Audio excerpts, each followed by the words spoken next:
Gonzaga's streak of 175 straight victories when leading by 10 or more points at halftime was shattered by Kentucky on Saturday as the curse of Climate Pledge Arena lives on.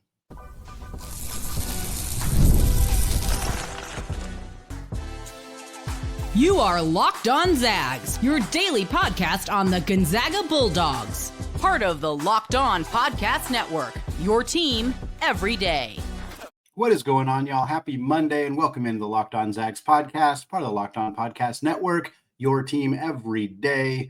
I'm your host and longtime Gonzaga podcaster, Andy Patton, here to bring you news and updates on all things Zag athletics. Today's episode of Locked On Zags is brought to you by FanDuel. Folks, place your first $5 bet, and you will get started with $150 in bonus bets if you win. Just visit FanDuel.com today to get started. Well, Gonzaga blew a 16-point halftime lead and lost to Kentucky in overtime in the battle in Seattle on Saturday, and we're talking all about it on today's show. The good things we saw, the bad things we saw, what Gonzaga needs to do differently going forward. We also got a pair of mailbag questions to answer about Michael Ajayi's performances this season so far, as well as Gonzaga's zone offense, lack of a zone offense, and how that impacted them, not only in this game against Kentucky, but against West Virginia and that loss as well.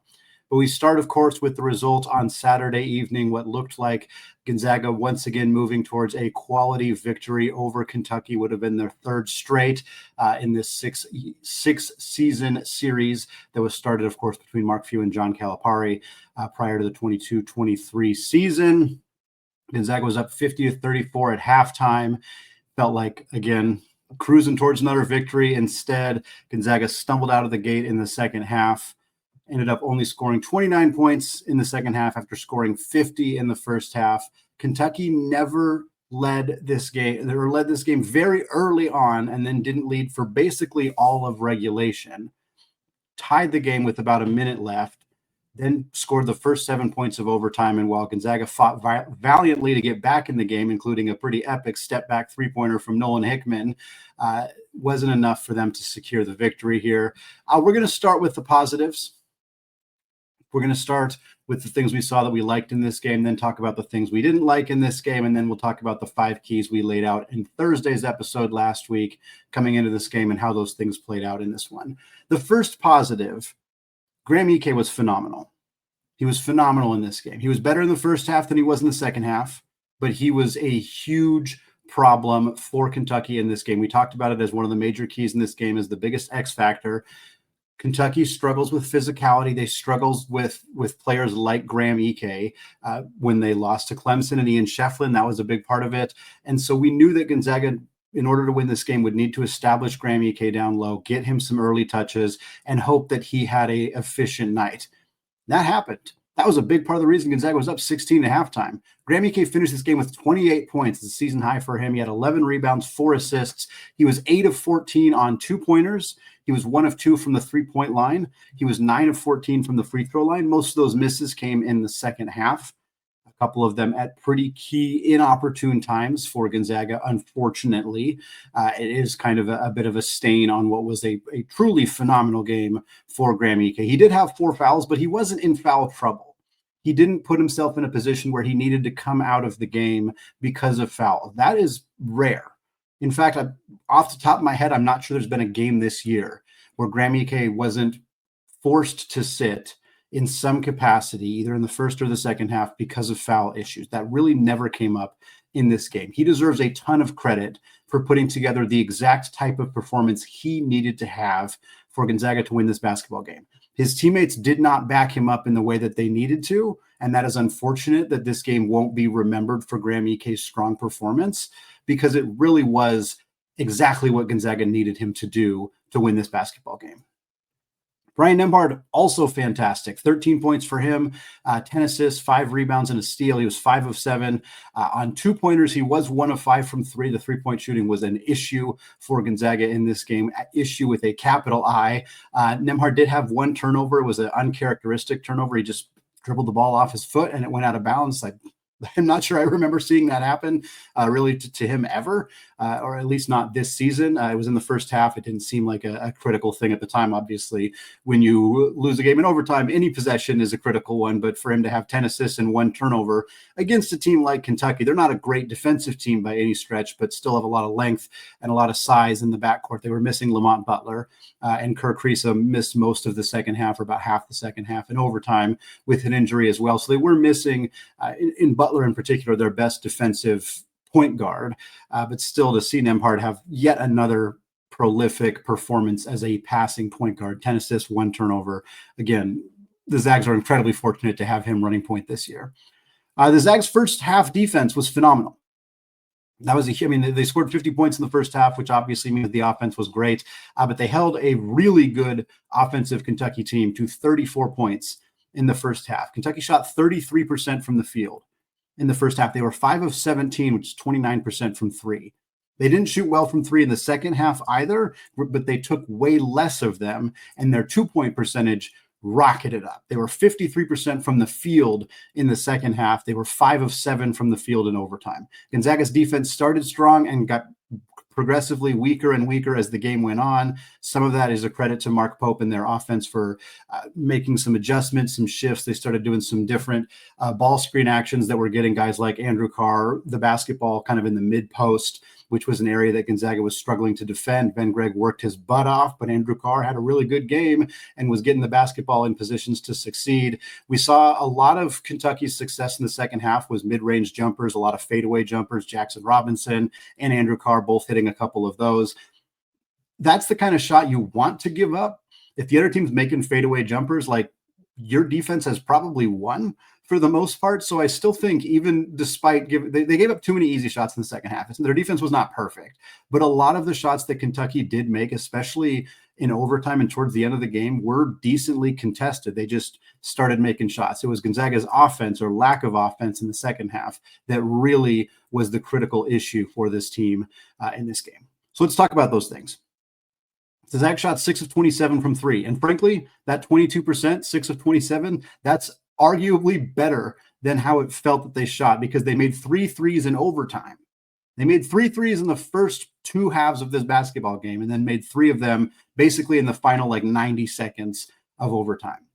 They were 3 of 12 from 3 in the first half, which is 25%. Not good, but better than they were in the second half when they were 0 of 9.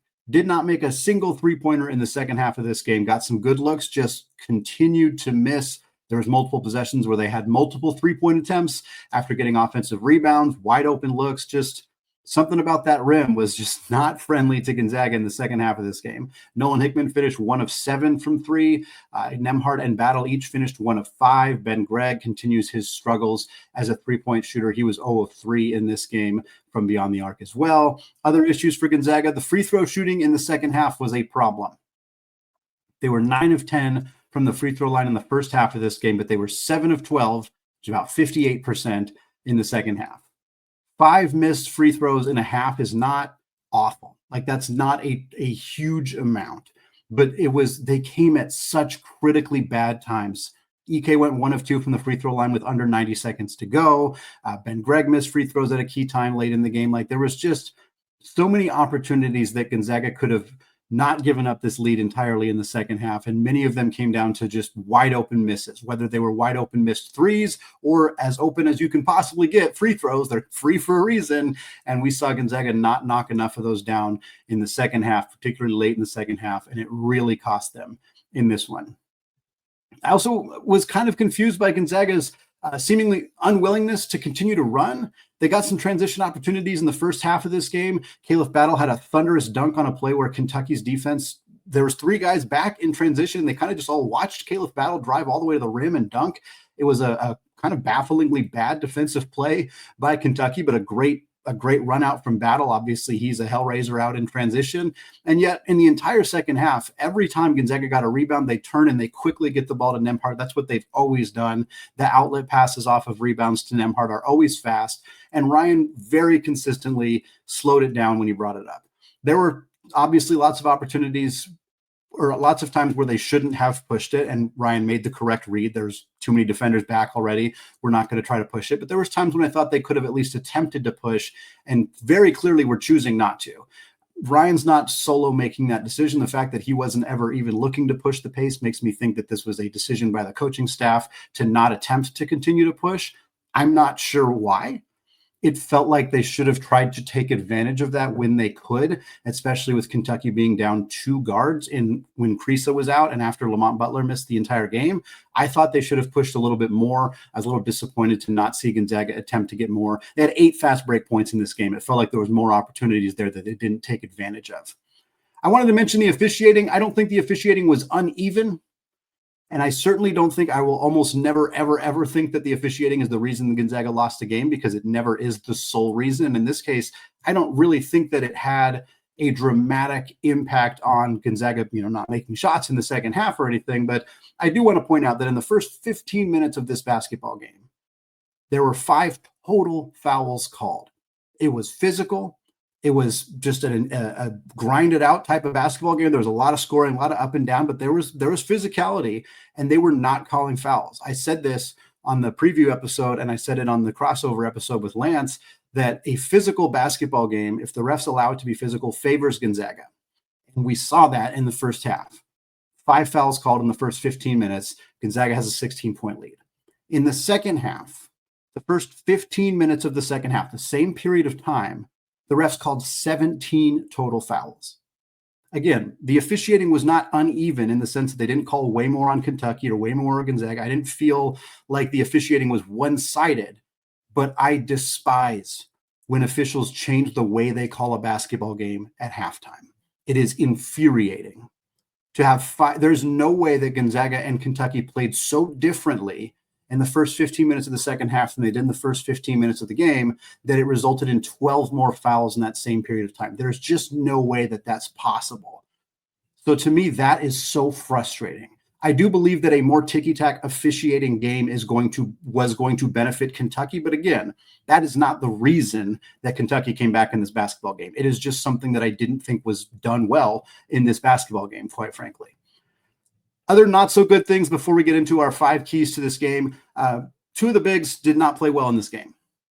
We mentioned Ike. He played great. Ben Gregg had 14 and 7 off the bench. He played great as well. But starting power forward Michael Ajayi and backup center Braden Huff, really rough games from the 2 of them. Ajayi played 21 minutes. He had 4 points and 3 boards. He had an assist. He was 1 of 4 from the field. He was 2 of 2 from the free throw line. He had 4 fouls. We're going to talk more about Michael Ajayi to close out the show, so I won't get into it more here. Braden Huff, 10 minutes, just 2 points. 3 rebounds for him. He was 1 of 4 from the field. That was 1 of 3 on 2s and 0 of 1 from the 3-point line. There's been a lot of criticism this year of Graham Ike. Many of it has been justified. I won't argue against that necessarily. But Braden Huff didn't deliver in this game. And I think that needs to be acknowledged. A lot of people saying Braden needs to start over Graham, et cetera, et cetera. Graham had 28 in this one. Braden had 2. He did not show up for this basketball game. This was an issue for Braden last year, was struggling against good teams. He struggled in this one. He has not struggled against good teams previously this year. I don't think that this is a trend that is going to continue. But in a game where Gonzaga could have really used him, and look, credit to Mark Few for just rolling out Graham. Like I said, Graham didn't get in foul trouble, and Graham was hitting his shots. He had 28 in this one. Braden only played 10 minutes, and it's not entirely that Braden didn't play well. It's that they rolled with Graham because Graham was playing super well in this game. But you needed more from Braden, and he didn't deliver when he got those opportunities, and that was frustrating. Another negative, the Zags gave up 16 offensive rebounds. They only got out-rebounded by 1. It was 43-42 total. Both teams had exactly 27 defensive boards, but letting Kentucky get 16 offensive boards, multiple second-chance opportunities in a game determined by just a few points, any offensive rebounds and second-chance opportunities are going to kill you. And we saw Gonzaga give up too many of those to a team that is a great defensive rebounding team, but coming into this game was not a good offensive rebounding team. That was tough to see Gonzaga get beat so many times in that area in this one. Well, folks, one of our big keys coming into this game was starting the second half strong. And wow, that did not come to fruition for Mark Few and the Zags. We're going to talk about how that did not go to plan, as well as our other keys in this game and what went well, what didn't go well for Gonzaga. All that coming up in just a second. But first, folks, nothing delivers comfort and joy quite like the unrivaled quality and taste of Omaha steaks. It's guaranteed perfection in every single bite. And right now, you can save on unforgettable gifts with 50% off site-wide at omahasteaks.com. Plus, score an extra $30 off with promo code COLLEGE. With 5 generations of experience, they consistently deliver the world's best steak experience, and the gifting experts at Omaha Steaks have made it easy to deliver the perfect gift with thoughtfully curated gift packages featuring gourmet favorites. From legendary steaks to mouth-watering desserts and more, save 50% off site-wide for a limited time at omahasteaks.com. Plus, our listeners get an extra $30 off with promo code COLLEGE. That's 50% off omahasteaks.com and an extra $30 off with promo code COLLEGE. Minimum purchase may apply. All right, folks. Segment 2, still Andy Patton, still Locked On Zags podcast, and we're still recapping, having a little therapy session here on a Monday in December after Gonzaga's loss to the Kentucky Wildcats on Saturday, continuing the curse of Climate Pledge Arena. The Zags have not won there in a very long time, not since it's been called Climate Pledge Arena. We're going to talk about the 5 keys that we laid out on Thursday's episode of Locked On Zags and how Gonzaga did in these areas and what we want to see them continue to work on going forward this season. Key number 1 for Gonzaga against Kentucky was to defend well on the perimeter. And guess what? This was an area of strength for Gonzaga in this game. They have continued to be an elite 3-point defensive team. Teams are shooting under 30% against Gonzaga this season from 3. Kentucky came into this game one of the most prolific 3-point shooting teams in the country. Kobe Brea, 60% on the year. They have other phenomenal 3-point shooters, Otega Owe, Jackson Robinson, Andrew Carr, Kerr Kriisa, guys who some of them haven't been shooting well this year, but are consistent 3-point shooting threats. And yet, Kentucky shot 28% from 3 in this game. They shot 7 of 25 from 3. Some of this was Kentucky missing good looks. That always happens. There's very few, if any, games where a team shoots poorly from 3 where every single 3-point shot was contested. Sometimes you just miss open looks. Gonzaga missed open looks from 3. Kentucky missed open looks from 3. But for the most part, Gonzaga's perimeter defense was very solid in this game. They had to work very hard. Kentucky does a ton of multiple screen actions, pass and screen away, screen and then set another screen. They do the elevator screens at times, although I'm not sure how much they did that in this game, but we saw a lot of pin down screens, a lot of actions attempting to get guys open for 3. And yet, as a team, they shot 28%. Now, a huge credit goes to Mark Pope for recognizing that the 3-point shooting was not going well. 5 of 17 in the first half, that's about 29%. They shot almost exactly the same in the second half, 28%, but they were only 2 of 7 because Mark Pope made the adjustment at halftime to, hey, let's not keep looking for the 3-point shot. Let's not keep hunting for the shot that's not there. Let's go try to get some points down low. They made a lot of mid-range shots, which were also well contested. But again, I would rather give up tough mid-range shots than open threes or even, semi-contested threes. And I thought Gonzaga did a good job of that. Kobe Brea, again, 60% coming into the season, 1 of 6 in this game. 1 of 6 from 3 in this game for the most prolific 3-point shooter in the entire country. Brandon Garrison was 1 of 2. Ainsley Almanor was 1 of 3. Andrew Carr was 0 for 1. Otega Owe, who's their second best 3-point shooter by percentage, he was 0 of 1 in this game. This team did not shoot it well from beyond the arc, and Gonzaga deserves a ton of credit for their 3-point defense, which has been phenomenal all season long. Key number 2, paint touches. We already talked a lot about this, but it was a huge area of strength. Gonzaga needed to dominate on the block. They needed Graham Ike because of his physicality to be a center for this team offensively, a focal point, get the ball a lot early and often. We knew Mark Pope was not going to double team. He does not ever double team, and Graham went to absolute work. Braden Huff did not have a good game. That hurt Gonzaga and the opportunities that he had on the floor. He did not capitalize on them. Ben Gregg had a solid game. He was 5 of 8 on 2-pointers. He did miss all 3 of his 3-point attempts, but we're talking paint touches. That's an area that Ben Gregg thrived in this game. We didn't get much from Michael Ajayi, although he's not much of a low post scorer. But Graham Ike in particular, and to a smaller extent, Ben Gregg, dominated on the block in the ways we needed to see them do so to win this basketball game. Key number 3 for Gonzaga was to force turnovers. Didn't really happen. And to be fair, Kentucky is one of the best teams in the country at not turning the basketball over. Kentucky only had 7 turnovers in this game. Gonzaga only had 6. Again, it was a pretty pure basketball game in terms of lots of good actions, lots of decent defense, but a lot of really, really good offense. Gonzaga did have 14 points off turnovers. That's real efficient. When Kentucky only had 7 of them to get 14 points off those turnovers, that's a huge credit to Mark Few's team and their ability to get out in transition when they did force some turnovers. But this backcourt for Kentucky is just too good. Kirk Kriisa, Jackson Robinson, Otega Owe combined for just 2 turnovers in this game. Brandon Garrison, their backup power forward, he had 3 of their 7 turnovers. Everybody else in the roster combined for just 4. The Zags only had 2 steals in this game. Nembhard had 1, Dusty had 1. I didn't think it was a bad defensive effort, but they didn't get an opportunity to force turnovers. And I think any game that's this close, obviously you can nitpick any small thing, but if Gonzaga had been able to force a few more turnovers, potentially get out and transition a few more times, we're talking about a very different result here on Monday. Key number 4 was the most important key that did not happen for Gonzaga. They had to start the second half strong. We talked about this. Kentucky was down to Duke at halftime and came back and won. They were down to Clemson at halftime, and while they did not win that game, they did erase the lead that Clemson had at halftime. Mark Pope's a very good coach. He is very good at making halftime adjustments. Gonzaga scored 50 in the first half, had a 16-point lead. As we said before, 175 straight games where they had a lead by double digits at halftime where they won. This is the first loss in a very long time with that caveat. Really frustrating to see Gonzaga come out flat in the second half. They went away from a lot of the things that worked. They weren't as diligent about getting the ball down low to Graham. The outside shooting was not there. Kentucky did some different defensive things. We're going to talk about that to close out the show with them flashing a zone a fair amount in the second half, trying to force Gonzaga to shoot over it. But ultimately, it felt like Gonzaga, and I get this, when you have a 16-point lead at halftime, you're kind of telling your guys, hey, keep doing what you're doing. Like, we're not going to make a bunch of adjustments ourselves because we scored 50 points and a half. We held high-scoring offense at 34. Like, what we were doing was working, but you have to be able to react to the things that the opposing team does differently. And it felt like a combination of not reacting well to those things by the coaching staff and a combination of, hey, we did do some things well. We ran some actions we liked. We got open looks from 3.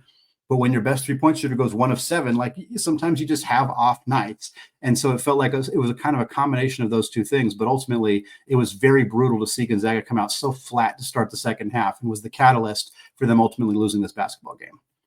Key number 5 was to ignore the curse of Climate Pledge Arena. It's still there. You can ignore it all you want. It's still there. The Zags have not won since the building has been named Climate Pledge. They lost to Alabama in 2021. They lost to UConn in 2023. Their last win at the Key Arena / Climate Pledge Arena was against Tennessee back in 2015. We will see the next time they play here what that looks like if they're able to get a W. But right now, going to Climate Pledge Arena, it's a big old base for a lot of Seattle fans, a lot of Gonzaga fans in that area, and they've been waiting a while to see Gonzaga win out there, and hopefully that curse ends soon. Well, Michael Ajayi has been very quiet lately for Gonzaga, and we're going to talk about whether it's cause for concern, what we need to see differently for the power forward transfer from Pepperdine. We're going to discuss that, as well as Gonzaga's zone offense or lack thereof. All that coming up here in just a second. But first, folks, get ready to tackle the college hoops action this season with FanDuel, America's #1 sportsbook. Because right now, new customers can bet $5 and get $150 in bonus bets if you win. The FanDuel Sportsbook app gives you everything you need to place live bets all in one place. So when you get a hunch in the middle of a game, you can check out the latest stats, view live play-by-play, and so much more, all on the same page where you place your bets. And the Zags' odds to win a national championship, they didn't really change. Even after the loss to Kentucky, they were plus 1,100. Now they're plus 1,200. If you still like the Zags, you haven't put that $5 down, you get a few extra bucks if you do it now, as opposed to having done it last week. The Zags are tied with Houston. Auburn at plus 750 and Duke at plus 900 are the two teams ahead of them in terms of odds. If you like those odds, if you like any of the upcoming games, you want to throw some money down, just visit FanDuel.com to join today. As a reminder, you'll get started with $150 in bonus bets if you win that first $5 bet. That's FanDuel.com, America's #1 sportsbook. All right, folks, segment 3, still Andy Patton, still Locked On Zags podcast, and we are answering a pair of mailbag questions, one about Michael Ajayi and one about this game and specifically Kentucky's zone defense. We got a few more mailbag questions we'll get to on Tuesday's show as well, but wanted to kind of get these in here as they're related to the most recent game we saw for Gonzaga against Kentucky on Saturday. Question here comes from Gaucho Dave on Discord, who says, what do we do with Ajayi? He has been pretty brutal. Yeah, he's been pretty brutal, but I think the answer is to give him time. It's been 9 games. Michael has played 9 games in a Gonzaga uniform. We see players who come into this program struggle early on. It's not uncommon. It's not unusual. Ryan Nembhard and Graham Ike both had their struggles early last season. We saw them continue to get better as the year went on and then really, really hit their stride in like mid to late January and just be complete smooth sailing from there on out, and have continued that this year, at least in Ryan's case. Graham has obviously had his struggles in the first part of the season, but it takes time to adjust to this system. And Michael is coming from a system at Pepperdine that, I mean, we'll call it a system, but I'm not sure what in the heck Lorenzo Romar was doing on both ends of the floor. So for Ajayi, he comes from being the man, taking 11 shots per game, 11 two-point shots per game, I should say, and like 2.5 3-pointers per game, where basically the offense was getting him the basketball and letting him go to work.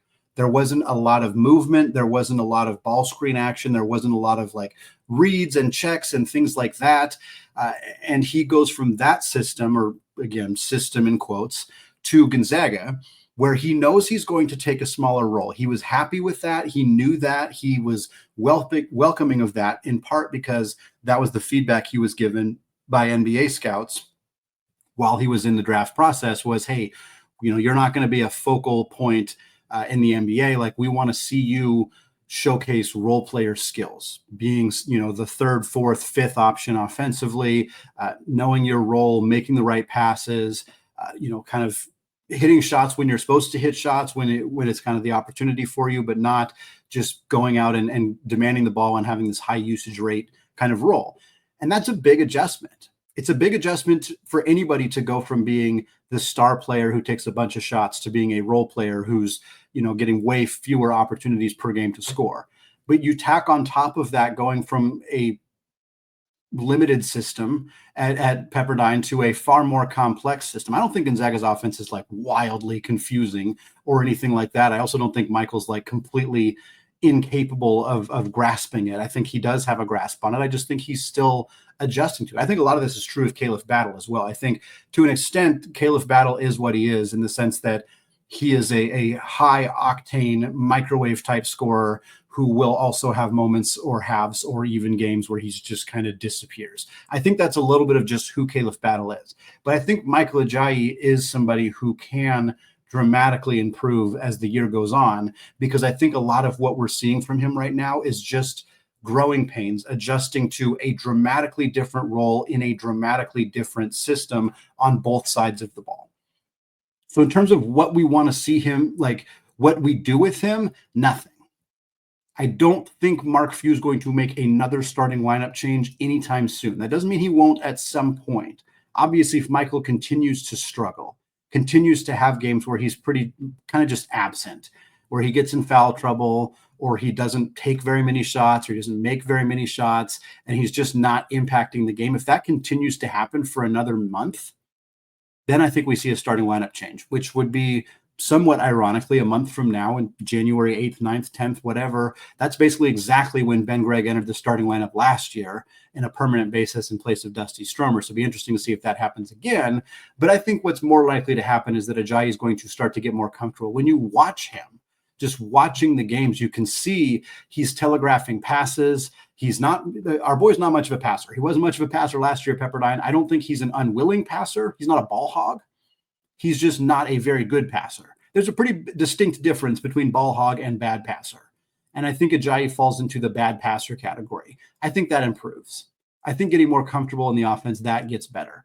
Right now, he gets the ball, and if he wants to make that entry pass to Graham Ike, he locks in on him immediately. And every single person on the court, on the sideline, in the stands, at home on TV, everybody knows that that's what Michael Ajayi is trying to do with the basketball. When everybody knows it, it's going to get knocked away a few more often. It's going to get stolen, things of that nature. So I think it's just getting more comfortable in the offense. I think he's pressing. I think he's not feeling he's still trying to get it. And I think he's putting a lot of pressure on himself. And I'm hoping that as the season goes on, the staff will kind of work with him on like, hey, we want you to play basketball. Like, we want you to, here's what we do. Here's the sets. Here's, continue to work on those things. But also, like, have some feel for the game. Like if you want to, put the ball on the deck and drive to the hoop, drive to the hoop. Like we want to get you opportunities to score and showcase your skills and help us win basketball games. But right now it feels like he's just so wooden and kind of like inflexible with what he does. And to me, those are issues that I think clear up as the season goes on.